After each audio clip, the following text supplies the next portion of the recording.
जय शिव शक्ति, जय लक्ष्मी नारायण। आज का हमारा वीडियो जो है ये रिक्वेस्टेड वीडियो है। एक बहन के द्वारा सवाल पूछे गए थे और वो समस्या जो है बहुत सारी लड़कियों की हो सकती है, इसलिए मैंने सोचा क्यों ना इस पे एक वीडियो बना दिया जाए। तो उसका सवाल जो था वो उसकी शादी को लेकर के था। उसका डीएम है, लेकिन उसकी चूँकि एज हो रही है तो उसके घर वाले जो है कहीं और शादी कर रहे हैं।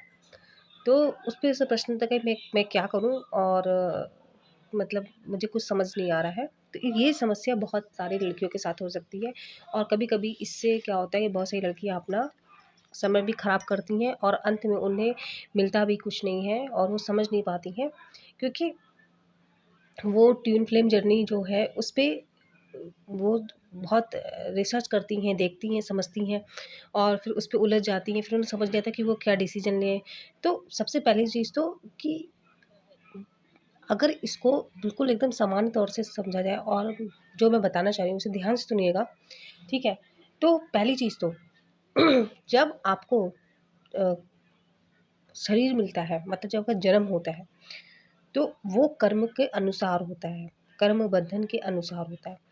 तो अगर आप ट्विन फ्लेम जर्नी में हैं और उसमें तो भगवान को ही पूरा समर्पण कर दिया जाता है, ठीक है?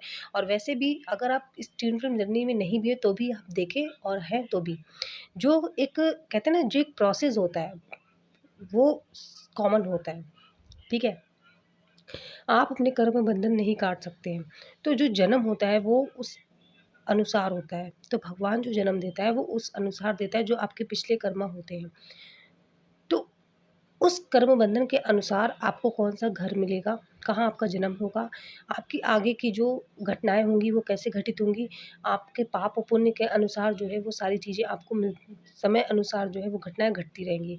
किससे आपका विवाह होगा, आपकी पढ़ाई कैसी रहेगी, आपको कौन-सी सुख-सुविधाएँ मिलेंगी, हर छोटी से छोटी चीज़ और हर बड़ी से बड़ी चीज़ आपको सब कुछ जो है आपके कर्म के अनुसार मिलेगी। इस चीज़ को जो है अपने दिमाग में रख लीजिए।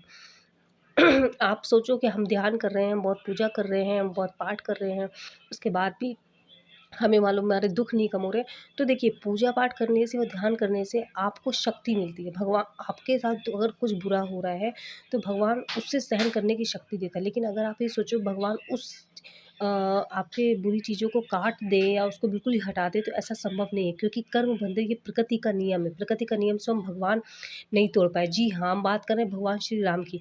उनको भी 14 वर्ष का वनवास जो है जाना पड़ा था। तो ये क्योंकि उनके भी कुछ कर्म होंगे जो भी, लेकिन जो प्रकृति का नियम है उसको स्वयं भगवान राम भी नहीं काट पाए थे। तो इस तरीके से माँ सीता भी नहीं काट पाई थी।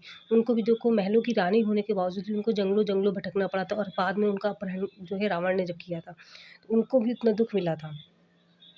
तो आप क्या इस प्रकृति के चक्र से अलग हो, आप इस कर्म बंधन के चक्र से अलग हो, जब जब भगवान नहीं अपने आप को अलग कर पाए, तो हम और आप क्या चीज़ है?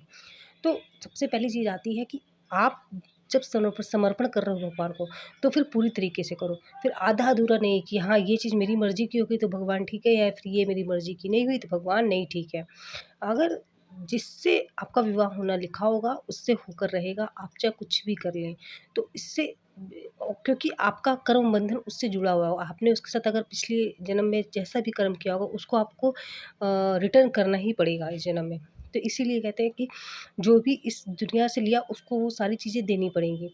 तो इसलिए जहाँ भी आपके माता-पिता कह रहे हैं उसको सैर से स्वीकार करते हुए आप उस बंधन में जाइए और अपने कर्मों को पूरा करिए।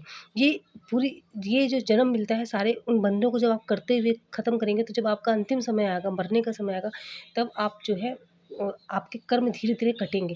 और फिर ये सिर्फ़ एक जन्म की बात नहीं होती है, क्योंकि आपने किसी एक जन्म में ऐसे कार्य नहीं किए, बहुत पिछले के कई जन्म होते हैं जिनके बंधन जो है आपको धीरे-धीरे काटने होते हैं।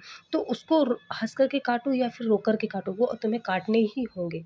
उसे उन कर्म बंधन को ख़त्म करना ही होगा।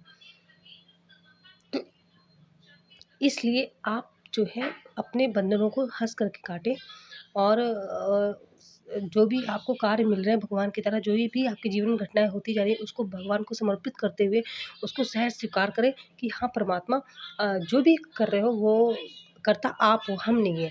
निष्काम कर्म की भावना जो गीता में हमें स्वयं भगवान श्री कृष्ण ने पढ़ाई है, निष्काम कर्म करते हुए अपने सभी कार्यों को भगवान को समर्पित करें कि जो भी कार्य है, वो जो भी अच्छे हैं, बुरे हैं, हे भगवान करता तू ही है, मैं इसका करता नहीं हूँ। आप जैसा मुझे करवा रहे हो मैं वैसा कार्य कर रही हूँ। ठीक है? मैं किसी का दिल नहीं दुखा रही हूँ। जैसे कई लड़कियों को ये लगता होगा कि हाय मैं उसका जो अपना डीएम उसका दिल दुखा रही हूँ या फिर आप कुछ करने वाले हो ही नहीं, आप होते कौन हो किसी का दिल दुखाने वाले? ये सब ऊपर जो बैठा भगवान है वो सब कर्म के अनुसार करता है। इसलिए आप ये सोचो हम किसी का दिल दुखा रहे हैं तो ऐसा गलत है। ये लिखा है किस्मत में इसलिए ऐसा हो रहा है। तो आप जो है सब भगवान पे समर्पित करके इस कार्य को जो भी कार्य आपको मिल रहे हैं वो करते रहें। जो भी आपको घटनाएँ घटित हो रही हैं उसको भगवान को समर्पित करके करते जाएँ बस। और अगर आपके डीएम के साथ ही आपका विवाह लिखा है तो भी वो होकर रहेगा। ऐसे कई ऐसे केस देखे मैंने कि पहले किसी से शादी हुई फिर वहाँ पे शादी साल भर 2 साल बाद टूट गई और बाद में वही शादी डीएम से हुई या फिर एंगेजमेंट होके टूट गई और फिर शादी डीएम से हुई। तो फिर ये सब भगवान पे छोड़िए ना, आप चिंता क्यों करते हैं? आपने अगर भगवान से प्रेम किया है तो फिर उसको बिल्कुल एकदम अपार हृदय से जो है बहुत सारा भगवान को प्रेम करिए ना, उन पे शंका कैसी है आपकी? तो ये था पूरा मेरा वीडियो। आपके कोई प्रश्न हो तो कमेंट बॉक्स में छोड़िएगा और इस किसी भी तरीके की समस्या हो कोई और किसी भी तरीके का इसके अलावा कोई आपको कोई डाउट हो तो भी आप हमको कमेंट बॉक्स में लिख सकते हैं। चलिए मिलते हैं अगले वीडियो में, तब तक के लिए जय शिव शक्ति, जय लक्ष्मी नारायण।